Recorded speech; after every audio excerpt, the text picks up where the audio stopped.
Madame Valérie Bugot, bonjour. Bonjour. Vous êtes docteur en droit, diplômé de l'Université Paris 1 Sorbonne, Panthéon-Sorbonne, et vous avez soutenu une thèse portant sur le droit de l'entreprise. Vous avez travaillé comme avocate fiscaliste dans le domaine des prix de transfert ainsi qu'en droit fiscal interne avant d'arrêter votre carrière pour vous consacrer à l'analyse des problématiques de géopolitique et d'économie mondiale, bien sûr. Vous avez publié en 2016 sur le site Le Sacer francophone une série d'études concernant le décryptage du système économique global, où vous dénoncez la dangerosité des paradis fiscaux et le système monétaire international actuel. Votre travail a pour objectif un assainissement du système financier et économique qui nous mène clairement vers le chaos. Vous êtes aujourd'hui analyste en géopolitique économique, juridique et monétaire, ainsi que conférencière. J'ajoute que vous avez publié 4 livres, du Nouvel Esprit des lois et de la monnaie, coécrit avec Feu Jean Rémy, publié en 2017. La Nouvelle Entreprise, publiée en juillet 2018. Les raisons cachées du désordre mondial, qui est un recueil d'articles publiés en 2019. Et enfin, Demain dès l'aube, 3 petits points, le renouveau, publié en 2019. La plupart, je crois que c'est aux éditions Sigest. Hein. C'est ça, oui. Voilà. Donc, je voulais vous poser plusieurs questions concernant, bien sûr, l'économie mondiale, votre domaine de compétences et, bien évidemment, vu la crise sanitaire du coronavirus, je crois qu'il me paraît évident qu'on va en parler parce que ces deux crises sont totalement liées, la crise sanitaire et la future crise économique. Donc, j'ai une dizaine de petites questions à vous poser. Donc, je vais commencer par la première. La crise du coronavirus nous a démontré à quel point le gouvernement et certains hauts fonctionnaires étaient indignes de leurs fonctions. On a constaté la pénurie des masques, du gel hydroalcoolique, des lits en réanimation, des respirateurs. On a perdu 6000 respirateurs du stock de l'État, on ne sait même pas où ils sont. Les médicaments en réanimation, on a dû utiliser des médicaments, des équivalents vétérinaires. La gestion, on a vu la gestion de l'affaire d'hydroxychloroquine lamentable. Les décrets d'interdiction totalement faux concernant la vente des masques ou même l'interdiction de prescrire le traitement du professeur Didier Raoult, le refus d'octroyer des autorisations administratives à des chercheurs proposant des tests, ça aussi, ça c'est quelque chose qui dépasse l'entendement. Une série des fake news à l'appel quotidiennement, hein, on pourra en citer, on pourra en faire la liste. D'ailleurs, j'ai adoré une de vos phrases dans l'article, dans la réponse de Stratégica, sur Stratégica, le site Stratégica. Le gouvernement français a vidé massivement les prisons de prisonniers de droit commun parce qu'en fait, soi-disant, il y avait de gros risques de contamination au coronavirus, et punira d'emprisonnement les contrevenants multirécidivistes. C'est exceptionnel, c'est exceptionnel. Et en fait, ce que je veux vous dire par là, n'est-ce pas là le début de la fin du système, selon vous? Bah, écoutez, ce qui me paraît évident, c'est que les, les réseaux cachés derrière les administrateurs du pouvoir français, puisqu'on ne peut pas vraiment parler de dirigeants, ils sont plus là pour administrer et à mon avis, euh, en tant que relais d'influence de décisions qui viennent d'ailleurs.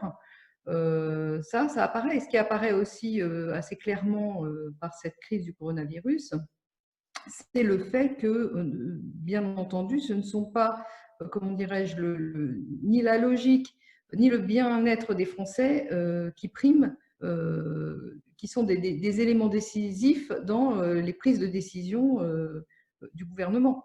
Donc, on ne peut pas à la fois prétendre lutter contre un virus en supprimant une grosse partie des libertés publiques et en demandant aux gens d'adhérer à ce projet, tout en interdisant aux gens de se soigner. Enfin, alors que certaines méthodes, de façon empirique, fonctionnent, qu'elles ont fait leurs preuves, peut-être pas sur l'intégralité des cas, mais sur une certaine partie non négligeable, que les médecins qui ont trouvé des remèdes par eux-mêmes, des remèdes anciens qui utilisent sur le coronavirus comment dirais-je, des médicaments, des antibiotiques, comment plusieurs antibiotiques que tout le monde connaît depuis fort longtemps, sont persécutés par l'ordre des médecins. Donc, si vous voulez, de la même façon, on a vu des avocats porter plainte et faire des référés devant le Conseil d'État pour libéraliser la vente de chloroquine, et le Conseil d'État,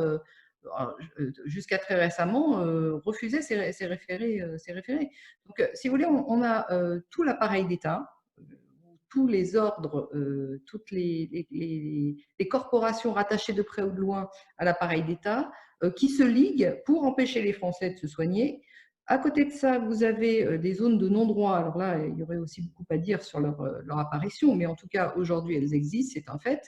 Ces zones de non-droit, comme la police n'était pas outillée pour aller y rétablir l'ordre dans des conditions sanitaires possibles, et que de toute façon, elle n'a jamais tenté de rétablir l'ordre avant, eh bien, évidemment, ça reste, si vous voulez, ça, pour un virus, c'est des zones d'infection qui restent latentes.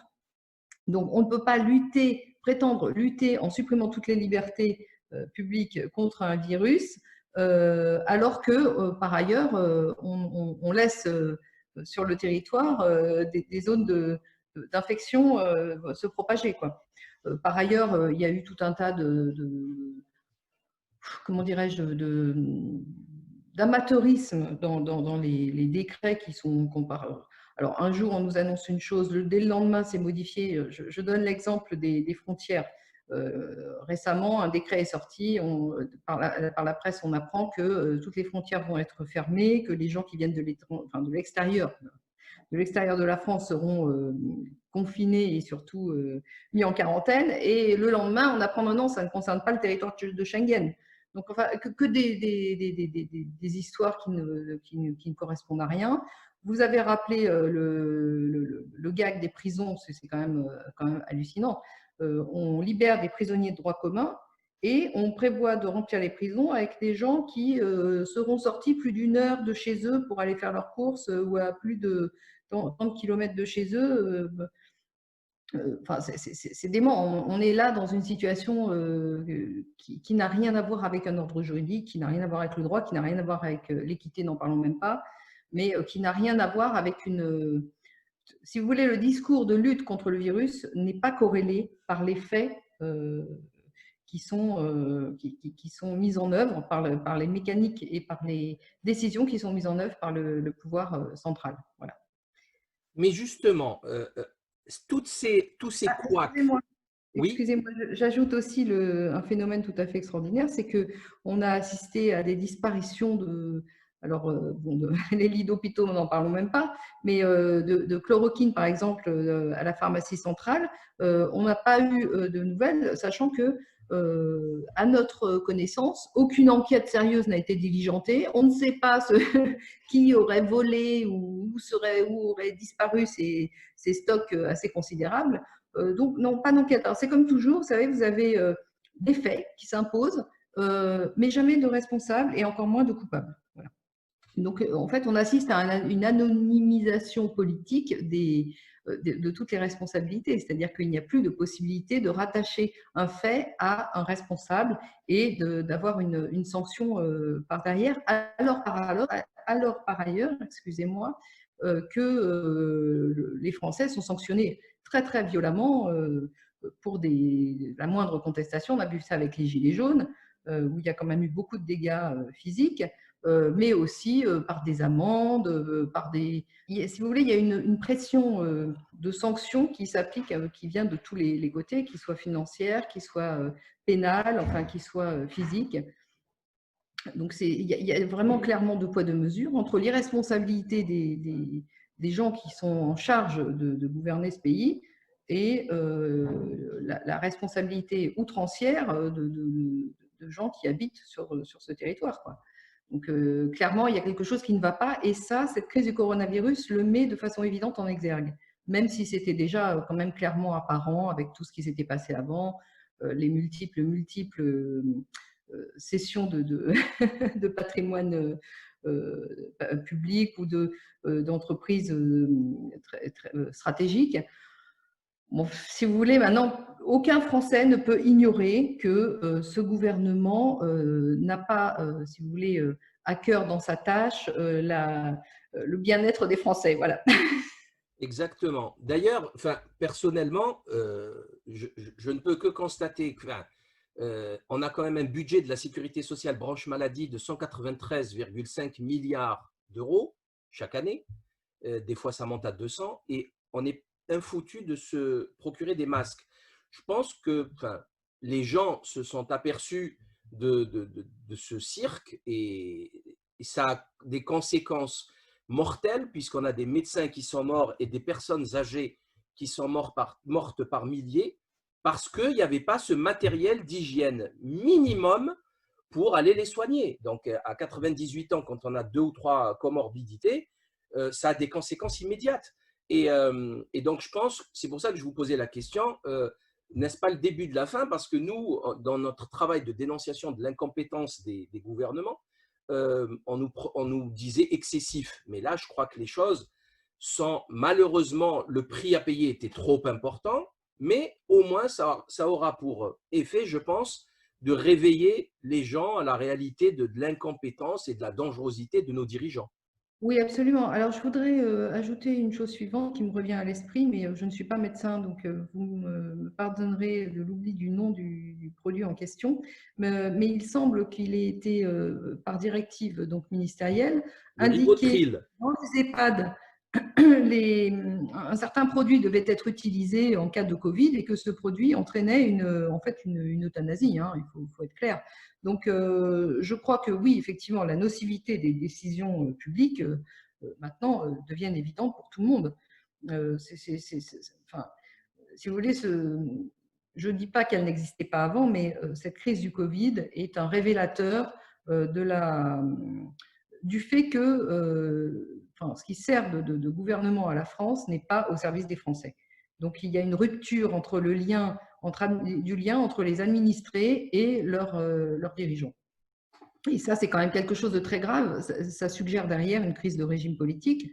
Et du reste, cette crise de régime politique couve depuis déjà fort longtemps, puisque avec l'intégration, avec le choix qui a été fait par les dirigeants français de faire prévaloir la construction européenne sur l'intégrité politique de l'État français, évidemment, il y a eu tout un tas de conséquences juridiques qui en sont découlées, qui nous amènent dans une zone extrêmement dangereuse, une zone de non-droit, une zone grise dans laquelle il n'y a pas de cadre juridique réel. Et en tout cas, le cadre juridique qu'on nous promet à l'avenir est loin d'être satisfaisant, puisque d'une part, il tire un trait sur toute notre historique, sur toute notre comment dirais-je, toute notre culture historique française qui est rattachée au droit continental, pour nous jeter corps et âme dans un système juridique anglo-saxon que je ne peux pas appeler culture juridique, qui est en réalité la mainmise du pouvoir économique définitive sur tout le principe normatif.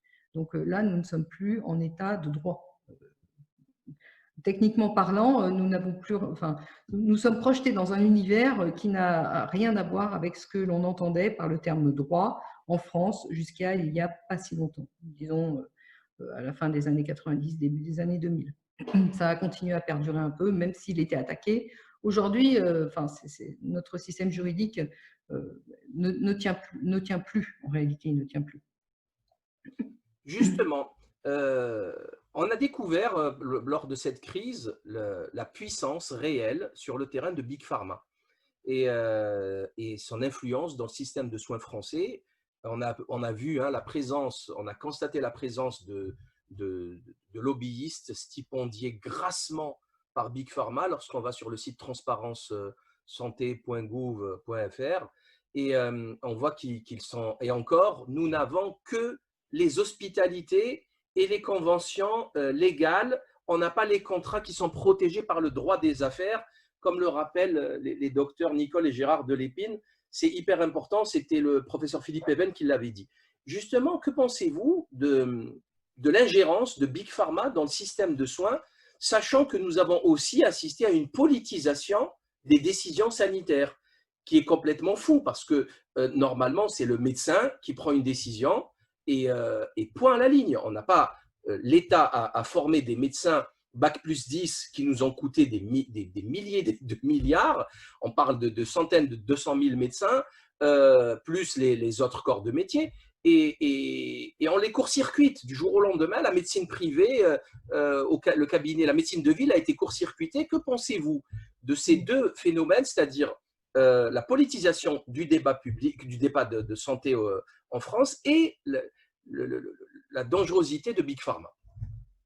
Oui, ben écoutez, je vais revenir un petit peu sur cette réforme-là, enfin, qui me paraissait, enfin, qu'on ne pouvait pas éviter dans les conditions juridiques dans lesquelles les gouvernements successifs nous ont plongés, qui est la clause du secret des affaires, qui vient évidemment de ceux qui tiennent le gouvernement européen, mais qui également a été, enfin, le gouvernement français aurait voulu de toute façon mettre en œuvre ça, qu'il est Union européenne ou pas.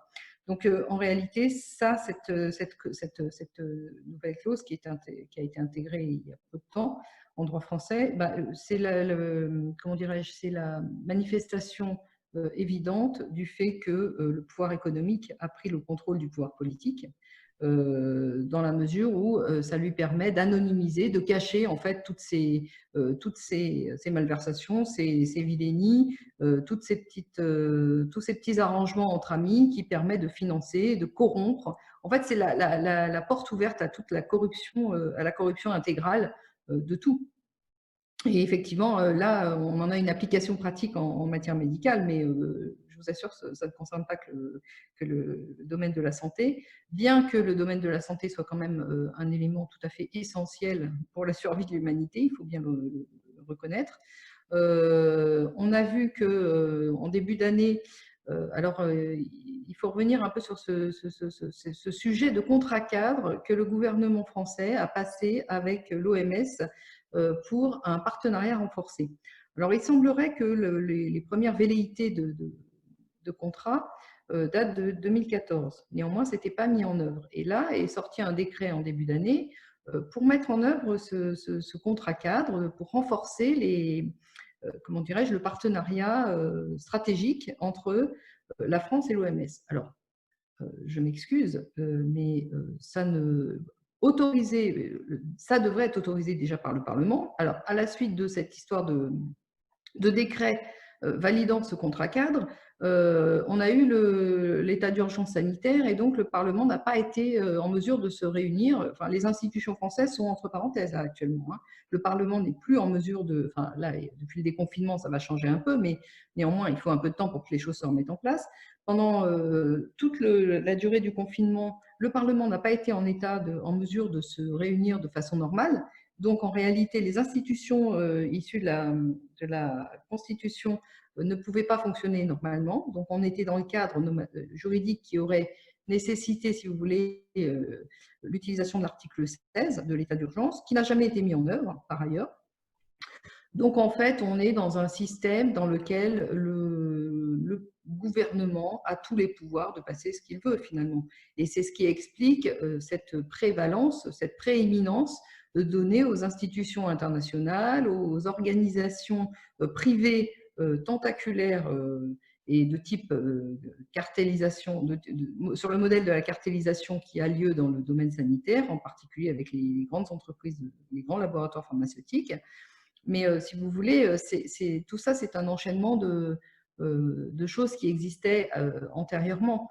Sauf qu'évidemment, cette crise le montre au grand jour. Vous savez que en matière de recherche médicale, et pas que médicale, il reste en matière de recherche universitaire tout court, de recherche à tous les niveaux, que ce soit développement ou que ce soit recherche,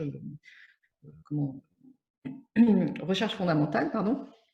Eh bien, ce sont maintenant des financements privés qui permettent de faire telle ou telle recherche, etc. Puisque le gouvernement, étant donné que la mode était à la réduction des dépenses, depuis des décennies, réduit les subventions et réduit le financement d'organismes publics. Donc, même les organismes publics deviennent à vocation privée, si vous voulez, et rendent service aux besoins de recherche des groupes privés.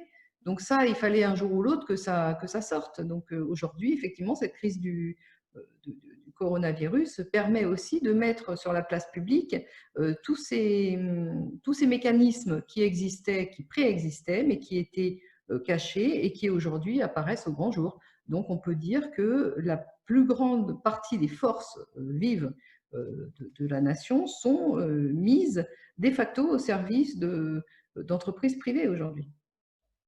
Tout à fait. Alors justement, venons-en La maintenant au… disparition, excusez-moi, je vous coupe, mais Douze. ça veut dire que derrière, il y a la disparition de l'intérêt commun, du bien public et de la notion de vivre ensemble aussi, puisque un intérêt commun, ça suppose que des gens avec des intérêts privés très différents ont certains intérêts en commun qui priment, si vous voulez, les intérêts individuels et qui sont une limite à l'hubris des intérêts individuels. Voilà. Donc, en réalité, on a basculé dans un ordre que j'appelle non juridique, mais qui est totalement au service d'individus privés qui sont anonymes, cachés, qui se cachent derrière, qui font passer des lois pour assurer leur intégrité et leur absence de responsabilité. Alors, bon, on a récemment eu des débats effectivement sur l'immunité que les sénateurs ont voulu accorder aux élus. Mais si vous voulez, au-delà de ça, j'ai constaté, enfin, j'ai lu plusieurs fois que l'association Bill et Melinda Gates milite un peu partout dans le monde pour se prémunir contre les conséquences pénales éventuelles des vaccins qu'ils se permettent d'imposer en corrompant les gouvernements du monde entier. Donc, si vous voulez, moi j'ai souvent, j'ai pas mal travaillé sur l'anonymat et j'ai souvent dénoncé cette anonymisation des responsabilités, cette dilution des responsabilités et le fait que finalement les gens qui prennent les décisions, qui prennent vraiment les décisions, ne peuvent jamais être attraits en responsabilité. Et ça dénote une fois de plus la disparition d'un ordre juridique, la disparition d'un état de droit. Alors justement, on va maintenant passer à la question économique.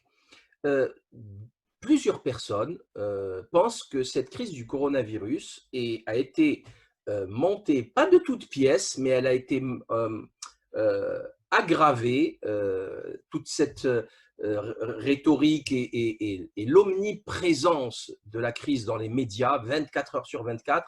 Je crois qu'on est à 75% du temps d'antenne. C'est historique, c'est la première fois que ça arrive dans le monde. Depuis, on va dire, les 50 dernières années où on a eu la télé, les radios. Et certains, donc d'aucuns, disent que c'est fait pour tout ceci, toute cette mayonnaise, est faite pour camoufler la crise financière gravissime qui arrive. Et donc, en appuyant cette idée par différents arguments, notamment la ruine de la Deutsche Bank, de très nombreuses banques italiennes, etc. Est-ce que c'est votre avis aussi? Alors, je ne vais pas exactement présenter les choses comme ça. Le fait est que le contexte financier international n'était pas viable dès avant cette crise. La dérégulation financière, la dérégulation juridique à la fois des méthodes de travail dans la finance et des organismes qui sont à l'œuvre, cette dérégulation, elle est partie des États-Unis dans les années 70. Aujourd'hui, elle a atteint son maximum de nocivité. Donc, de toute façon, tout ça fait que l'ordre financier actuel n'était plus viable. D'autre part, effectivement, le fait que le dollar était devenu, le fait que le dollar est monnaie mondiale depuis la guerre, hein, sachant qu'il est passé comment dirais-je, d'un adossement de l'or à un adossement au pétrole. Tout ça a ses limites et aujourd'hui, le phénomène qui existait dès le départ, qui était en germe depuis toujours, mais maintenant se manifeste une fois de plus, c'est que le dollar en tant que monnaie mondiale s'est réalisé, s'est fait au détriment du dollar en tant que monnaie interne à un État, aux États-Unis en l'occurrence. Donc, en fait, ça a prédatorisé cette velléité mondiale de la devise dollar à jouer comme un prédateur de l'économie américaine elle-même. Donc ça, à un moment, eh bien, il faut que… De toute façon, ça serait arrivé quoi qu'il arrive. C'était en train de se produire de façon évidente.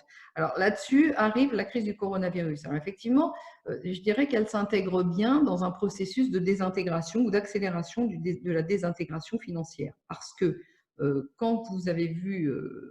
une des conséquences de cette pandémie, de cette hystérie collective autour de cette pandémie de coronavirus, a généré un confinement quasi généralisé, enfin d'une grande partie en tout cas des pays du monde, et en particulier des pays industriels ou anciennement industriels. Donc ce confinement eh bien, a mis à l'arrêt ou en tout cas a mis un coup de frein tout à fait radical aux économies locales et internationales également, aux échanges internationaux, de sorte que les monnaies ne sont plus adossées maintenant à des économies pertinentes, si vous voulez. C'était déjà pas le cas, mais ça ne se voyait pas. Mais aujourd'hui, il y a une décorrélation entre la valeur faciale des monnaies qui sont en circulation et la valeur réelle des économies sous-jacentes. Vous savez qu'une monnaie est liée à une économie, puisque une monnaie, c'est le reflet d'une économie. Donc effectivement, dans ce contexte, on peut dire que la crise du coronavirus intervient de façon dans une bonne synchronisation, si vous voulez, avec un renouveau de l'ordre monétaire international et de l'ordre économique international. Maintenant, je ne peux pas faire de lien direct en disant que cette crise est… je n'ai pas la preuve, si vous voulez, que les deux sont parfaitement liés, encore que derrière ça, il y a quand même la volonté d'un gouvernement mondial, derrière la création d'une monnaie mondiale viable, que sont, en tout cas de façon intermédiaire, les DTS. Et c'est vrai qu'on ne peut pas nier non plus que la question sanitaire est centralisée par un organisme qui est l'OMS, qui est maintenant aux mains d'intérêts et d'individus privés, de la même sorte, exactement sur le même modèle que les monnaies sont gérées par des intérêts privés. Donc effectivement, si vous voulez, au niveau du processus, il y a une similitude quand même qui est assez frappante. Au niveau de la synchronicité des événements, les deux fonctionnent très bien ensemble, donc on peut en effet légitimement se poser des questions sur le fait que l'un n'aurait pas été au service de l'autre, ou on ne sait pas exactement dans quel sens cela fonctionnerait du reste. Est-ce que la crise sanitaire est au service de la crise monétaire ou est-ce que la crise monétaire est au service… Je pense que les deux en fait fonctionnent un petit peu ensemble, mais en tout cas on peut le suggérer. Il n'est pas interdit de le suggérer, il est même… ça relève même un peu de la santé mentale et de la santé logique, de la capacité de raisonnement logique des individus de faire ce lien. Maintenant, étant donné que tout est dans un contexte de cartélisation des pouvoirs au niveau économique, si vous voulez, d'anonymisation des décideurs réels, il est difficile d'apporter des preuves. La seule preuve qu'on peut apporter, c'est le processus en fait, qui est en œuvre. Et ce processus, il est radicalement pas au service des gens ordinaires. C'est-à-dire des citoyens de tous les États, en fait. Hein. Alors justement, est-ce que vous pouvez nous dire quelques mots sur l'accusation de complot quand on parle de nouvel ordre mondial, alors que nous avons vu Gordon Brown, ex-premier ministre anglais, dernièrement, parler de la mise en place du nouvel ordre mondial. On se souvient tous de George Bush en 90-91, père à l'Assemblée américaine, là, au Congrès américain, parler de nouvel ordre mondial. Nicolas Sarkozy avait expliqué également la mise en place du nouvel ordre mondial. N'est-ce pas de ça dont il s'agit aujourd'hui, selon vous? Oui, il s'agit de la centralisation au niveau mondial des mécanismes de décision politique qui s'appliquent à tous les niveaux, en particulier au niveau monétaire et aussi aujourd'hui, de façon évidente, au niveau sanitaire. Donc oui, cet ordre mondial-là, il est en arrière-fond. C'est la trame de fond de tout ce qui se produit aujourd'hui. Je dirais que derrière ce nouvel ordre mondial, ce qui apparaît maintenant, qui n'était pas évident avant, c'est la prise de possession des décisions politiques par des personnalités, des institutions, des entités privées. Alors là, on a la fondation Bill et Melinda Gates, mais il y en a aussi, il y a le centre John Hopkins. Enfin, ils sont assez nombreux sur le devant de la scène dans cette crise du coronavirus, mais les décideurs réels se recoupent pour certains de façon assez ouverte, et certains décideurs sont à la fois dans toutes les organisations en question. Donc oui, alors pour ce qui est du complot, permettez-moi de revenir au début de votre question. Pour ce qui est du complot, vous savez que le complotisme a été, c'est une technique de manipulation des masses, des foules, qui a été inventée à la suite du décès, de l'assassinat de John Kennedy, pour empêcher les gens de poser des questions, puisque une version officielle avait été décrite, circulait, et beaucoup de gens contestaient cette version officielle en disant qu'il y avait des incohérences, que ça ne collait pas avec la réalité, etc. Donc, pour couper court aux contestations publiques, si vous voulez, d'une version centralisée élaborée par les services américains, eh bien, les services ont été chargés de mettre en œuvre ces différents outils, et en particulier de discréditer les gens qui se posaient des questions et qui mettaient en avant les incohérences du discours public. Donc, on les a accusés de complotisme, et alors aujourd'hui, vous voyez que ça a pris des proportions internationales. Hein, cet outil de manipulation a pris des proportions internationales. Aujourd'hui, bah, c'est à tout bout de champ complotisme. Mais alors, je dirais qu'ils sont presque un peu court-circuités dans leur outil par le développement tout à fait, dans des proportions tout à fait incroyables de fake news.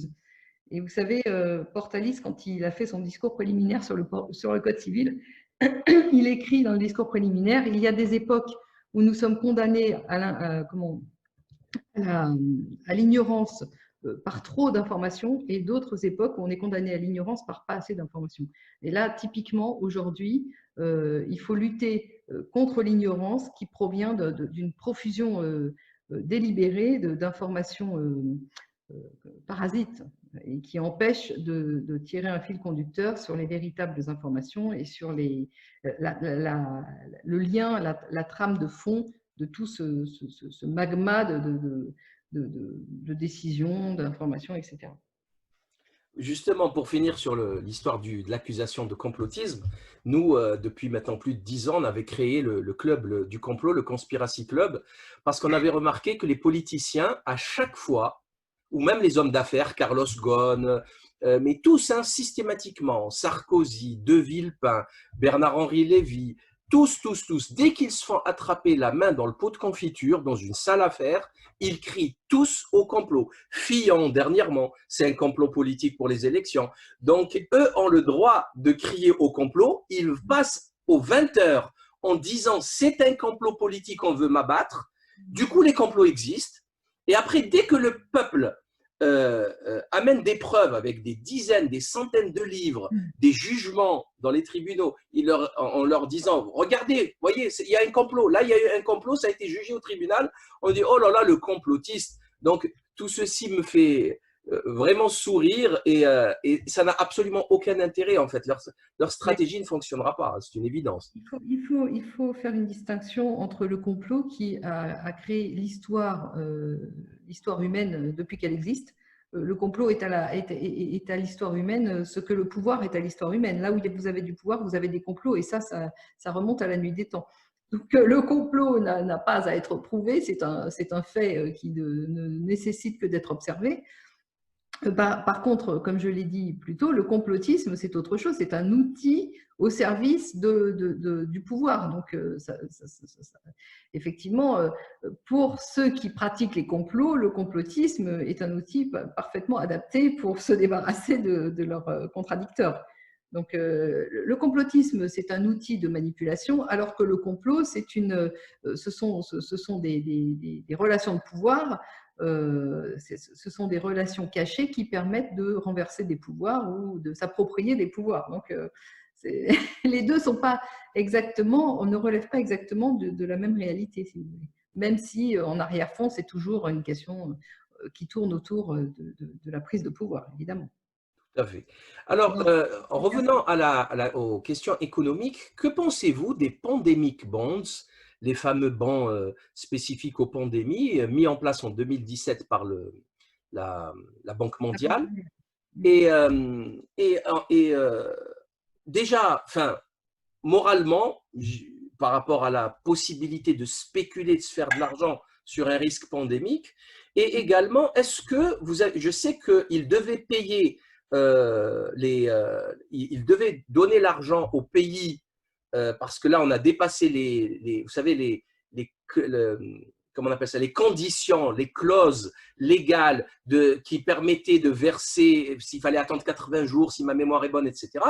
Et je ne sais pas si vous avez des infos, une mise à jour, est-ce qu'ils les ont payés ou pas? Voilà, qu'est-ce que vous en pensez? Alors, évidemment, non, bizarrement là-dessus, les médias sont, sont très discrets, n'est-ce pas, comme vous l'avez constaté.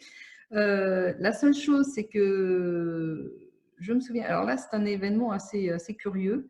En début d'année, je crois, ou c'était fin d'année dernière, est apparu un scandale sur la Banque mondiale consistant à mettre en évidence le fait que l'argent qui était destiné aux pays les plus pauvres de la planète n'arrivait pas à 100% à destination, qu'une grosse partie n'arrivait jamais, et que cet écart entre les sommes qui arrivaient dans les pays et les sommes qui étaient promises au départ se retrouvait dans une augmentation similaire des flux vers les paradis fiscaux.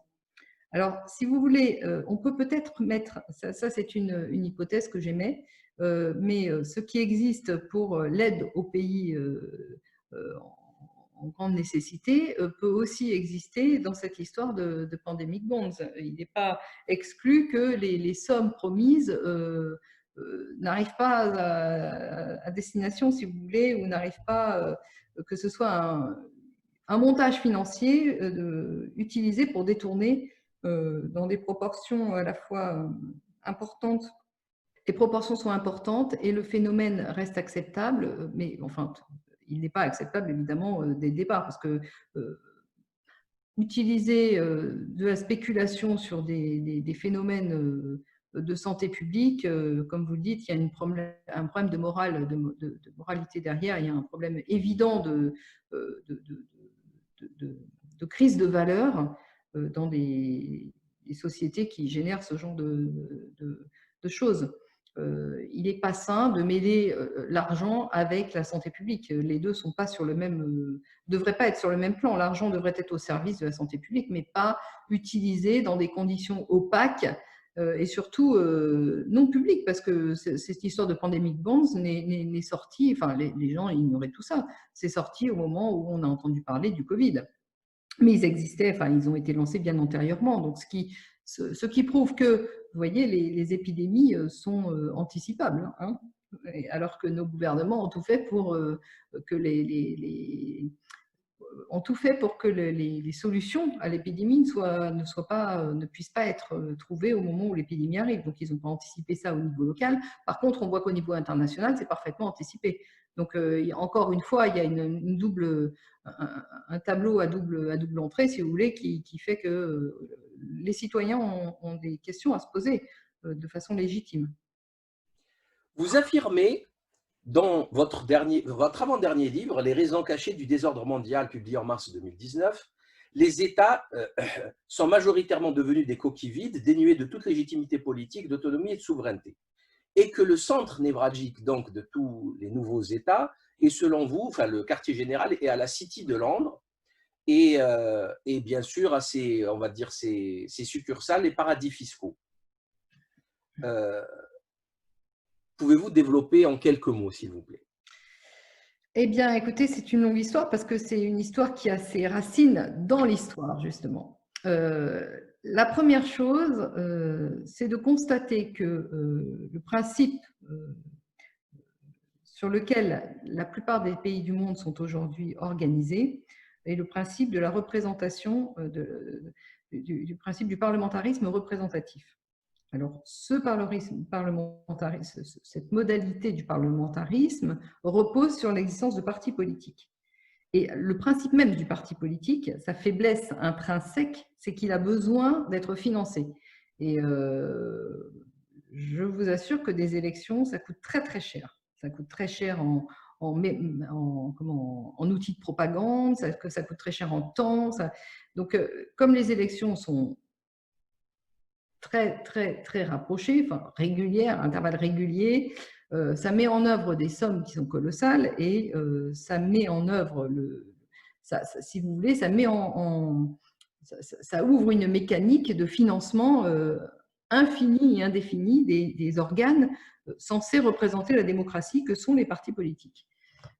Bon, à partir du moment où vous avez les monnaies qui ne sont plus dans les mains des États politiques au sens où contrôlés par les utilisateurs des monnaies, contrôlés par les usagers de la monnaie, eh bien, les partis politiques, leur financement dépend d'intérêts, enfin, dépend d'entités privées, si vous voulez. En France, ça a été partiellement des financements publics, mais de toute façon, les financements publics sont insuffisants pour suivre la mécanique des élections telles qu'elles se présentent aujourd'hui. Donc ça, ce parlementarisme représentatif, il est fait intrinsèquement pour donner le pouvoir de décision réel à ceux qui apportent les financements, donc à des intérêts privés. Ça, c'est la première chose. Là-dessus, vous savez que suite à la Seconde Guerre, enfin suite même au début des années 20, à la mise en place du bloc soviétique, on a eu au niveau mondial une dialectique qui s'est faite entre communisme et libéralisme. Et cette dialectique, elle a, tant bien que mal, opéré un contre-pouvoir, ça a opéré comme manifestant un contre-pouvoir à chacun des deux partis, puisqu'ils étaient de forces à peu près équivalentes, et ça, c'était au niveau mondial, mais si vous voulez, ça s'est répercuté dans la plupart des pays du monde. Donc, même s'il n'y avait plus de contre-pouvoir politique en interne dans nos pays, il y avait ce contre-pouvoir qui venait de l'extérieur et qui opérait encore de sorte que un semblant de démocratie pouvait exister. Voilà. Alors, c'était biaisé, mais ça existait quand même. Il y avait encore des contre-pouvoirs. À partir du moment où le bloc soviétique s'est effondré, tout contre-pouvoir a disparu et c'est le principe libéral, je l'appelle comme ça, mais c'est une façon que vous ne devez pas trop formaliser, c'est-à-dire que c'est une façon qui n'est pas parfaite, c'est une description qui n'est pas parfaite, mais qui est symboliquement représentative. Eh bien, le parti du côté libéral, c'est-à-dire la prévalence des intérêts privés sur l'intérêt public, l'a emporté. Donc aujourd'hui, nous n'avons plus en interne, du fait de l'organisation politique de l'État, la capacité de générer des contre-pouvoirs à cette déferlante libérale qui a eu lieu dans les années 90, si vous voulez. Donc, apparaît ce qui était une fois de plus caché, c'est que nos pouvoirs politiques ne sont pas armés pour faire face à un intérêt citoyen quelconque. Vous me parliez, oui, vous vouliez que j'explique pourquoi les États sont devenus des coquilles vides. Eh ben, c'est en partie pour ça. Et la deuxième partie relève du contrôle des monnaies qui a eu lieu historiquement par la création du système des banques centrales, enfin la création au départ de banques centrales unicellulaires, hein, qu'on a connu en Angleterre, en France, et puis qui s'est généralisé en devenant un système de banque centrale avec la Fed, avec la BRI en 1930, et puis ensuite, écoutez, avec les institutions de Bretton Woods, donc vous avez le FMI et la Banque mondiale qui agissent comme des organismes à la fois au service du libre-échange intégral et au service de la centralisation des questions financières et monétaires. Donc, si vous voulez, cette double c'est un peu une double hélice, à la fois avec un versant monétaire et un versant politique, donc contrôle des monnaies et organisation particulière du phénomène étatique, qui génère qui génère la conclusion à laquelle à laquelle j'ai abouti. Justement, la preuve pour moi, hein, définitive qui vous donne raison, c'est le fait que le droit civil a été remplacé, piétiné par le droit des affaires, notamment quand on veut maintenant, quand on a un problème de santé ou un problème de corruption grave qui met en jeu l'intérêt public, etc., ben, on va nous opposer le droit des affaires. C'est-à-dire que le droit des affaires maintenant est supérieur à l'intérêt général. Et ça, on l'a vu depuis quelques années s'imposer. Oui, alors là, c'est un glissement. Alors là, oui, c'est évidemment, parce que le glissement politique qui a eu lieu à partir des années 90 devait être consolidé, si vous voulez. Et j'explique, enfin, dans tous mes travaux, j'explique que le droit anglo-saxon s'est construit depuis 1531 comme un droit au service des puissants. Donc au départ, c'était une puissance politique représentée par le roi et les grands féodaux. Surtout en Angleterre, c'était pas tellement le roi, c'était les grands seigneurs féodaux, mais qui s'est transféré dans le pouvoir de la finance à partir de Cromwell, Olivier Cromwell.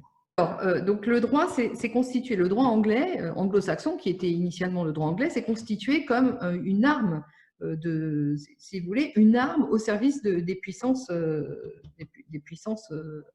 assises sur le territoire. Donc, en France, le droit continental, c'était pas ça du tout. Le droit continental, si vous voulez, ça a été et en particulier le droit continental, quand je dis droit continental, c'est autour d'un droit commun qui était un droit civil. Et ce droit civil s'est historiquement construit dans une opposition, enfin comme comment dirais-je, une médiation entre le pouvoir normatif du pouvoir temporel et le pouvoir normatif du pouvoir spirituel. Donc le droit civil en France était l'héritier de cette double normativité qui se contrôlait, qui s'autocontrôlait. Une fois de plus, là, on était dans un contexte de contre-pouvoir naturel, si vous voulez, puisque vous aviez le pouvoir temporel et le pouvoir spirituel qui avaient une capacité normative. Et si vous voulez, le Code civil de 1804, le Code civil français, a été l'héritier direct de cette fabrication, de ce processus de fabrication du droit, qui est un processus équilibré, qui est donc une recherche permanente de vérité entre les deux versants, et qui était au service du bien commun. Le droit civil, il est au service des civils, des gens qui vivent sur un territoire. À partir des années 90 du siècle dernier, donc de l'effondrement du bloc soviétique et de la libération de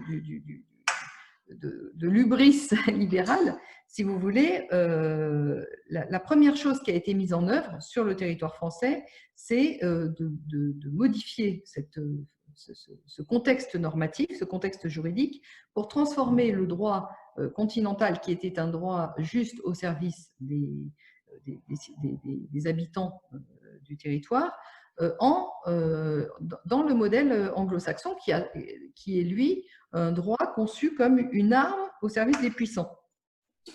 Donc, si vous voulez, c'est le remplacement du droit civil traditionnel. Il y a eu un glissement, peu à peu, qui s'est opéré sur plusieurs…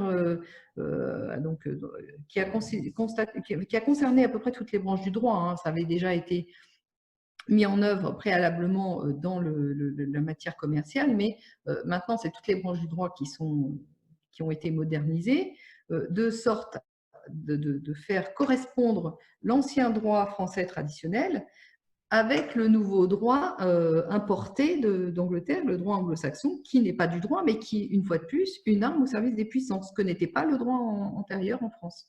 Et donc, si vous voulez, on a assisté à toute une série de modernisation du droit. Alors, officiellement, ça a été pour le rendre compatible avec les règles européennes, enfin, pour intégrer en droit interne les règles européennes, mais la vérité, c'est que les règles européennes, elles ont bon dos. C'est qu'en réalité, c'est la puissance financière colossale des entités privées qui ont pris le contrôle sur le territoire britannique d'abord et dans le monde entier ensuite, des institutions et du pouvoir normatif qui s'appliquent sur les différents territoires. Et en France, on a été une des premières victimes de ça. Et en effet, je peux vous dire que toutes les vastes entreprises de modernisation du droit qui ont opéré en matière civile ont, pour trame de fond, pour tendance générale, de rendre le droit civil compatible avec le droit commercial, si vous voulez. Et on assiste de plus en plus au phénomène suivant. Le droit civil n'a pas été formellement aboli, mais il a été calqué sur le modèle du droit commercial qui était au départ un droit d'exception, je rappelle.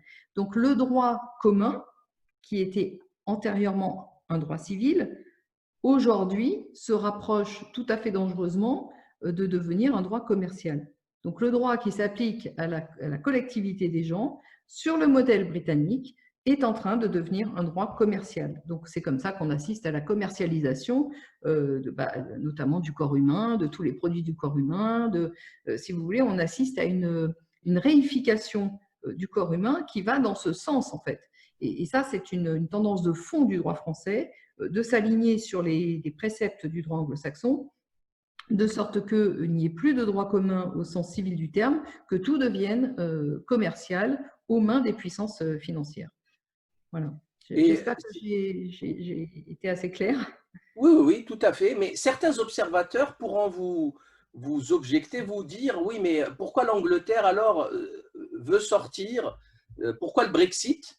Et sachant que bien sûr, le Brexit, enfin, l'Angleterre n'était pas européenne, hein, ils avaient leur propre monnaie.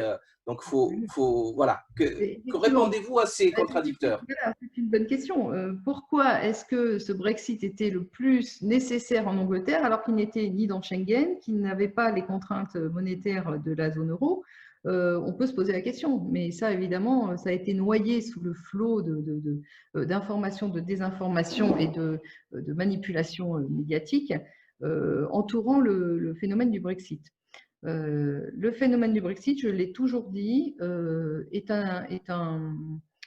une, comment dirais-je, une initiative en fait des puissances financières qui gèrent la City pour pouvoir s'émanciper du contrôle américain dans le contexte suivant, l'oligarchie américaine, le pouvoir profond, enfin le pouvoir d'État américain au XXe siècle était l'alliance entre des patriotes et des globalistes. Et les patriotes, eux, voulaient américaniser le monde, si vous voulez. Tandis que les globalistes, ils ne veulent pas ils n'ont jamais voulu américaniser le monde. Ils ont utilisé l'empire américain qu'ils avaient participé très activement à développer pour développer leur emprise mondiale, notamment en diffusant justement par soft et hard power les règles de droit anglo-saxonnes qui sont, comme je l'ai expliqué, une arme très efficace sur tout le globe, si vous voulez. Dans le contexte où le pouvoir américain se sépare, enfin se dissocie, divorce entre la faction que j'appelle patriotique et la faction globaliste, il est clair que la faction globaliste ayant toujours eu ses assises à la City, il est clair qu'ils ont voulu récupérer des marges de manœuvre à la fois pour piloter ce qu'allait devenir l'Union européenne, qu'ils ne voulaient absolument pas voir disparaître pour autant. Ce n'est pas parce qu'ils sortaient de l'Angleterre, c'est-à-dire la City, de ce magma politique artificiel, que pour autant ils ont un jour voulu que l'Union européenne disparaisse. C'est tout le contraire en réalité. Ils ne sortaient que pour mieux en reprendre le contrôle de l'extérieur, pour avoir les mains libres, si vous voulez, et ne pas être gênés par les patriotes américains qui avaient aussi leur mot à dire sur la construction européenne. Donc, si vous voulez, il faut considérer ce contexte pour comprendre ce qui s'est vraiment passé. Donc, Tout à et fait. alors, évidemment, les médias et les globalistes ont joué le jeu, la carte, comme toujours, de la démocratie, en montrant aux gens, regardez, on est de votre côté, nous, on ne veut plus l'emprise, américaine, on veut s'émanciper, vive la démocratie. Mais tout ça, c'est un jeu rhétorique en réalité. Les forces qui sont à la manœuvre en Angleterre n'ont jamais été des forces indépendantes. C'est la City qui pilote l'Angleterre depuis toujours. Et justement, toute cette crise nous démontre qu'ils auront encore plus de pouvoir étant donné la faillite de l'Union européenne, on l'a vu avec l'essai Discovery et la fermeture des frontières, l'absence d'aide intra-européenne, on a abandonné l'Italie à son sort. Donc le montage européen, je crois que c'est une évidence, c'est un montage bancal, théorique, fictif, qui n'a aucune réalité Non, politique ou alors économique. effectivement, mais là, on retouche aux fondamentaux de ce qu'est l'Union européenne. Ça a été une arme d'asservissement des anciennes puissances coloniales par l'Empire américain qui se développait. Donc, à partir du moment où l'Empire américain se divorce chez lui, se scinde en deux, il est évident que ça a des effets sur le fruit sur leur fruit qui est l'Union européenne. Et là, on assiste à quoi? Parce que vous savez que la bourse en Union européenne, enfin le trésor et la monnaie a toujours été contrôlé, enfin géré par la puissance, et c'était un deal dès le départ par les Allemands.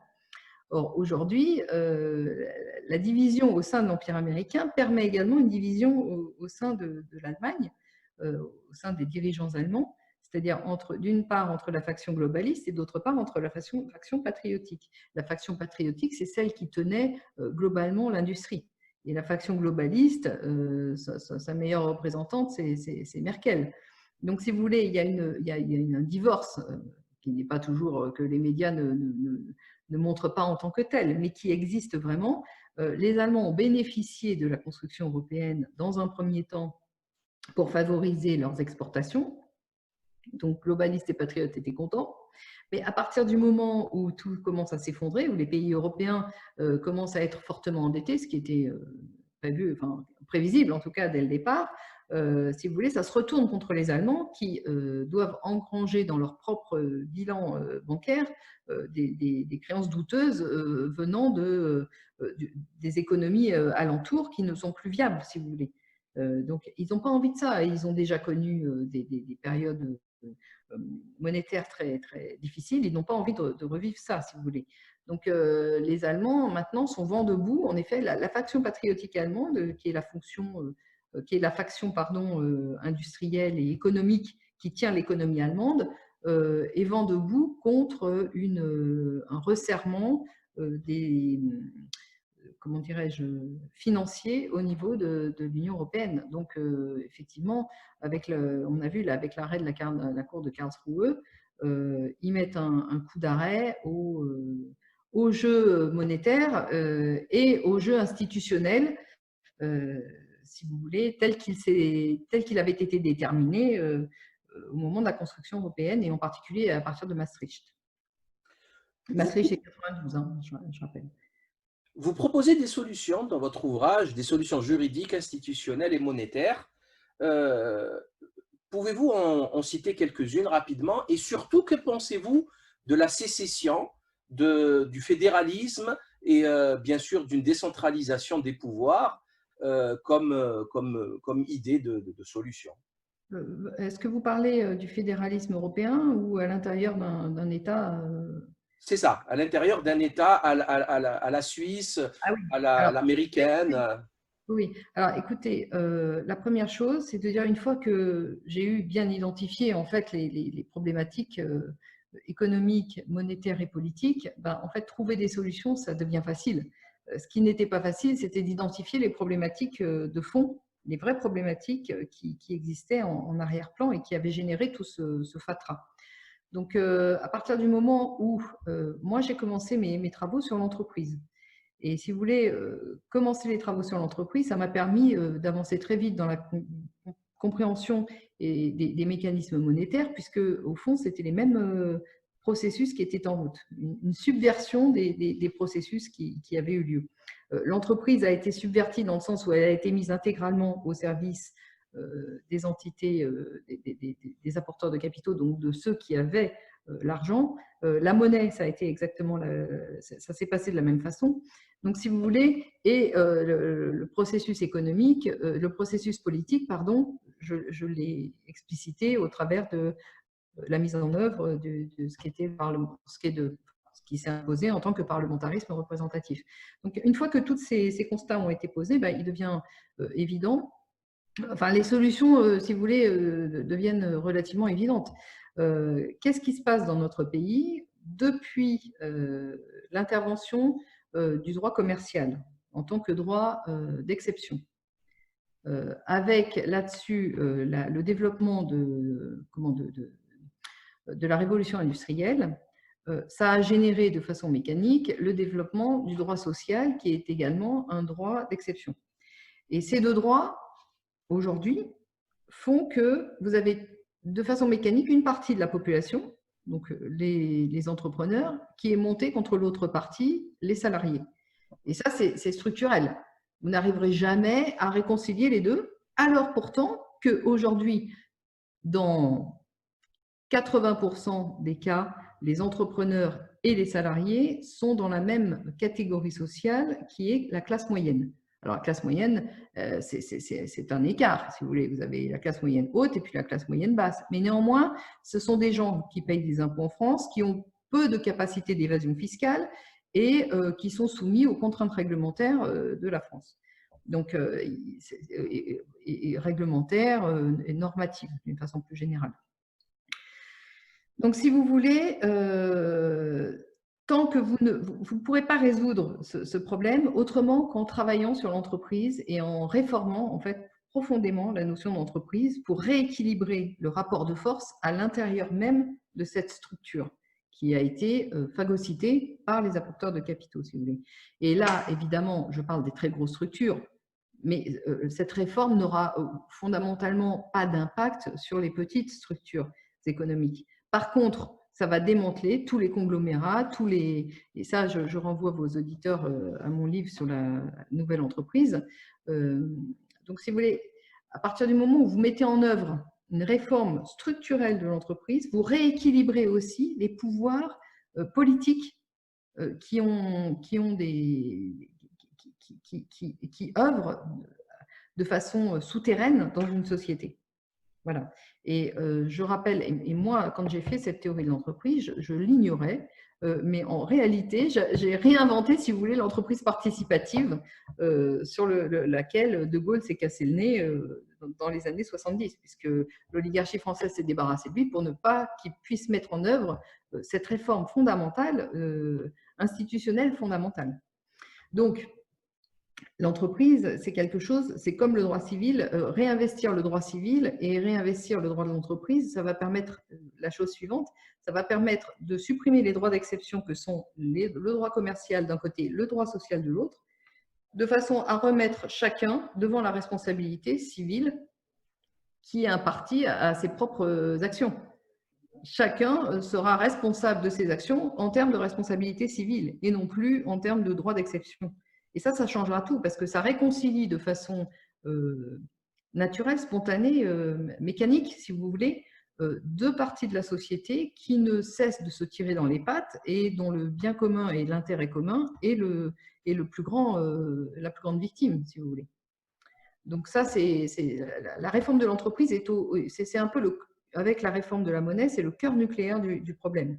Et ensuite, évidemment, la réforme institutionnelle, elle s'impose également puisque le parlementarisme représentatif n'est pas en mesure, ne sera jamais en mesure de mettre en œuvre une démocratie réelle, puisque d'une façon générale, cette organisation politique donne le pouvoir aux forces financières. Donc, eh bien, je propose de rétablir un gouvernement qui soit fort, mais qui soit limité, en redonnant une autonomie de gestion, si vous voulez, par domaine d'activité. Ce n'est pas forcément des domaines économiques, ça peut être aussi des domaines… moi, j'ai élaboré 3 types de grands domaines, économiques, non économiques et spirituels. Alors, dans le spirituel, vous avez la place pour les grandes religions, mais aussi pour d'autres mouvements spirituels, avec évidemment des limites. La limite générale de toute cette organisation, c'est le respect du bien commun qui sera déterminé par le gouvernement central. Et le gouvernement central sera une émanation de ces trois grandes catégories, si vous voulez. Et alors, ça fonctionnera un peu comme des corps constitués, mais on peut appeler ça plutôt des groupements d'intérêt. Et admettons, par exemple, dans le domaine de la santé qui vous intéresse et qui intéresse aujourd'hui la plupart des gens, on pourrait imaginer que le domaine de la santé s'autogénère, que le gouvernement central n'ait pas à réglementer les activités dont il ignore tout. Les gens qui travaillent dans ce domaine doivent s'autogérer et dans cette autogestion, il est clairement possible d'intégrer des particularismes, si vous voulez, locaux. Alors, moi, je suis française et je suis attachée à la centralisation du pouvoir, parce que la centralisation du pouvoir a aussi de gros intérêts, en particulier en matière de défense, de sécurité et de justice, justement. Donc, si vous voulez, on peut décentraliser vraiment, mais sans passer par une fédération, décentraliser les centres de décision pertinents, tout en gardant une centralisation des décisions là où elles doivent l'être, c'est-à-dire au niveau de la défense, au niveau de la monnaie, au niveau de la justice. Vous comprenez? Oui, oui, oui. Et le gouvernement, il est là pour assurer les prérogatives régaliennes et non pas pour réglementer tous les domaines d'activité dans lesquels il n'a aucune compétence. Mieux vaut que les gens qui sachent de quoi ils parlent se réglementent eux-mêmes. Et s'il y a des problèmes, à ce moment-là, on réfère au gouvernement central qui, lui, est en charge de la justice. Et le gouvernement est chargé de juger en équité et avec des données qui émanent des différentes composantes du litige, quoi. D'accord. Donc, en France, on a eu, depuis plus d'un an, largement, presque un an et demi maintenant, puisque ça avait débuté, je crois, en novembre, la crise des Gilets jaunes, ou plutôt, moi j'appelle ça la révolution salvatrice des Gilets jaunes, qui a été diabolisée par le système et qui s'est maintenue Fermement jusqu'au… réprimé. Pardon? Diaboliser et fermement réprimé. Et fermement réprimée, avec arrachage de mains, de pieds, éborgnement de dizaines de manifestants, et bien sûr une répression judiciaire et policière phénoménale avec emprisonnement, etc. Au même moment, en Algérie, quelques mois après, on a eu des mouvements populaires extraordinaires qui s'appellent le Hirak, H-I-R-A-K. Et en fait, on sait, enfin moi personnellement, c'est mon avis, que ces deux mouvements combattent les mêmes ennemis, exactement les mêmes ennemis. Pourquoi ne pas appeler à une union des forces et des idées, partager les mêmes, puisqu'on partage les mêmes idées, pour combattre la même élite corrompue prédatrice? Alors, il y a plusieurs choses, à mon avis, dans ce que vous dites. La première chose, c'est que vous mettez en évidence la guerre asymétrique actuellement qui a lieu, parce que cette guerre, elle a lieu à l'intérieur de tous les pays, de tous les États, de toutes les institutions internationales, de toutes les institutions internes aux États, entre patriotes et globalistes. Et alors que les forces globalistes sont fédérées, agissent de façon synchrone, les forces patriotiques sont éparpillées. Donc, ça donne raison à votre suggestion. C'est-à-dire que pour avoir une guerre qui devienne symétrique et qui ne soit plus asymétrique, eh bien, il faudrait en effet que les patriotes de tous les pays du monde, de toutes les factions du monde, en tout cas, agissent peut-être pas totalement ensemble, parce que les problèmes ne se posent pas dans les mêmes termes exactement partout, mais de façon synchrone, en se connectant et en s'apportant des informations et des moyens de résister. Donc ça, c'est vrai. D'un autre côté, je ne suis pas favorable à une uniformisation, si vous voulez, ni de l'organisation politique, ni de l'organisation sociale, ni de l'organisation économique, Bien sûr, sur bien toute la sûr. surface du globe. Donc, C'est une oui, évidence. oui à une connexion de toutes les forces patriotiques pour s'apporter une aide, mais dans le cadre où chacun reste maître chez soi, si vous voulez, où chacun, chez soi, intègre ses propres… non, mais c'est important de le préciser, puisque les pays n'ont pas la même histoire, n'ont pas la même culture, et ça doit être respecté. Donc, il ne s'agit pas d'imposer un modèle unique non plus sur le modèle de la centralisation globaliste du côté patriotique. Voilà, je tiens vraiment à le préciser. Néanmoins, il est très important, et là vous avez raison, de connecter les forces patriotiques ensemble de façon à rétablir une symétrie dans cette guerre qui est en cours actuellement. Voilà. Au niveau informationnel, au niveau organisationnel, au niveau politique, au niveau juridique, à tous les niveaux en fait. Mais moi, personnellement, vouloir unifier le monde sous une même bannière, ça, pour moi, ça relève de la psychiatrie. Hein. Oui, c'est exactement ça. Franchement. D'ailleurs, une dernière question. Je vous ai vu parler à ce sujet parce que les gens, vous savez que sur le terrain, les gens ils veulent des solutions concrètes. Et notamment, la solution du changement, pour certains, passe par le parti politique. On change les institutions donc par le parti politique. Et je vous ai entendu parler justement de la dangerosité et de l'inefficacité des partis politiques. C'est plus à démontrer. Hein. Je veux dire qu'aujourd'hui, dont acte, quoi. Il y a un moment, il faut quand même considérer la réalité sous tous ses aspects. Les partis politiques sont des auberges espagnoles au niveau des idées. L'idée, c'est de récupérer des capitaux pour pouvoir prendre le pouvoir. Mais on ne dit pas ce qu'on en fait du pouvoir. Et de toute façon, avec le phénomène actuel, ce pouvoir n'est pas contrôlable. Donc, il échappe totalement aux participants, aux ressortissants des États. Donc non, ce système n'est pas viable, définitivement. Je veux dire, il a fait ses preuves. On ne peut plus encore leur donner l'illusion que ça a marché un jour. Ce n'est pas vrai. Ça ne fonctionne pas. Ça fonctionne dans le sens contraire des intérêts des ressortissants des États. Donc, il faut réfléchir autrement. Il faut repenser l'organisation politique de sorte à redonner aux ressortissants des capacités d'action sur leur quotidien, si vous voulez. Justement, de toute façon, moi je suis un fervent lecteur de Simone Veil et de sa note sur la suppression générale des partis politiques, et elle a démontré vraiment par la raison la plus simple que c'était d'abord les partis politiques sont des cancers et qu'ils travaillent contre l'intérêt commun, puisque on doit pousser sa propre structure à la victoire prochaine, donc elle doit grossir. Les idées sont utilisées comme des outils de prise de pouvoir, ne sont pas en soi générateurs d'effectivité. Vous voyez ce que je veux dire? Mais justement, les gens vont vous dire, d'accord, s'il n'y a pas de parti politique, comment on fait? Donc, selon vous, comment… Eh bien, moi, c'est ce que j'ai expliqué et c'est ce que j'ai écrit dans mes livres, c'est la réorganisation politique des États. Ça passe par ces phénomènes de corps intermédiaires renouvelés, rénovés totalement, qui n'ont rien à voir avec les corps intermédiaires qu'on connaît aujourd'hui, qui sont totalement soumis à un pouvoir central qui échappe à tout contrôle.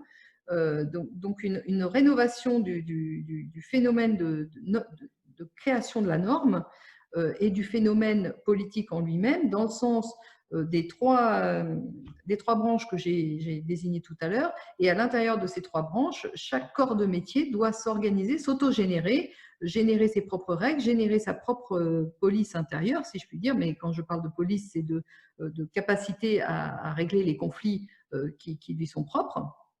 Sachant qu'une fois que les conflits n'ont pas été résolus ou n'ont pas eu la capacité d'être résolus en interne, à ce moment-là, on monte au gouvernement central pour trancher un litige, et le gouvernement central agit comme un médiateur, en fait, vous comprenez? Si vous voulez, il faut repenser l'organisation territoriale de la norme, l'organisation territoriale du pouvoir qui génère les structures de vie des gens. Mais vu que ça ne viendra pas des élites… Ça peut venir, chaque corps professionnel peut s'organiser en interne. Mais ça viendra d'en bas, on est d'accord, il faut que ça vienne du peuple. De toute façon, comment voulez-vous diriger un État sans le consentement de ses ressortissants? Ce n'est pas possible. L'organisation politique, ça vient forcément, intègre forcément une capacité d'autogestion des ressortissants. Donc ça, c'est une évidence.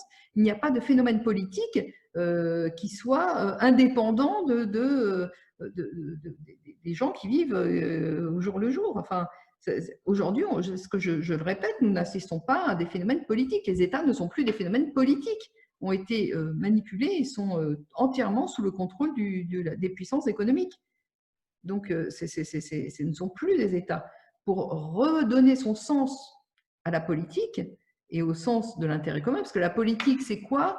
C'est la capacité à générer une possibilité de vie en commun, finalement, c'est ça. Tout à fait. Et donc, à ce titre-là, ça ne peut se faire que si les gens sont d'accord. On ne peut pas obliger les gens à être d'accord. Par contre, si eux-mêmes peuvent s'auto-réguler de façon à dire, bon, moi, je renonce à une certaine petite partie de mes libertés personnelles sur certains sujets pour bénéficier d'un intérêt public ou collectif plus large, dont mes enfants bénéficieront, qui nous permettra d'avancer plus loin. Donc, si vous voulez, ça ne peut se faire que avec la participation des citoyens et des ressortissants des États. Et c'est la raison pour laquelle j'invite tous les corps, et là je dois rendre hommage aux Gilets jaunes constituants, qui sont qui ont eux-mêmes appelé à ce que les corps intermédiaires les rejoignent pour pouvoir réinvestir le phénomène politique, dans la mesure où, effectivement, ces corps intermédiaires ont un rôle éminent à jouer dans la reconstruction d'un État politique. Voilà. Donc, par métier, parce que c'est plus simple, toutes les professions médicales peuvent se réunir et puis essayer de générer ensemble un mouvement collectif, voilà, qui générera ses propres normes. Vous enlèverez celles qui ne vous conviennent pas et vous remettrez celles qui vous conviennent, ça vous regarde. Et puis, en cas de litige supérieur, à ce moment-là, le gouvernement interviendra. Et le gouvernement lui-même, il sera issu de ces grandes catégories de corps intermédiaires auxquelles j'ai pensé. Et c'est une proposition, je ne veux pas imposer ça à personne, mais je dirais que à mon avis, c'est une organisation viable qui pourrait être mise en œuvre à peu de frais et qui nous permettrait de faire l'économie d'une révolution. Voilà. Et ça, c'est très important de ne pas avoir sur le territoire français une révolution, une guerre civile et autres choses qui deviennent hors de contrôle de tout le monde. Voilà. Tout à fait. Merci infiniment. À votre question. Merci infiniment Valérie Bugeaud pour votre disponibilité, pour toutes vos réponses à nos questions. Nous allons donc quitter nos auditeurs. Je rappelle aux auditeurs la nécessité de partager, liker au plus grand nombre pour partager au maximum cette vidéo afin que les gens puissent avoir accès à ces nouveaux paradigmes et à la nécessité d'un changement radical politique, parce qu'autrement, vraiment, on va dans le mur. Merci infiniment pour votre attention et à très bientôt. Merci Salim Laïdi, merci pour votre invitation. C'est moi qui vous remercie.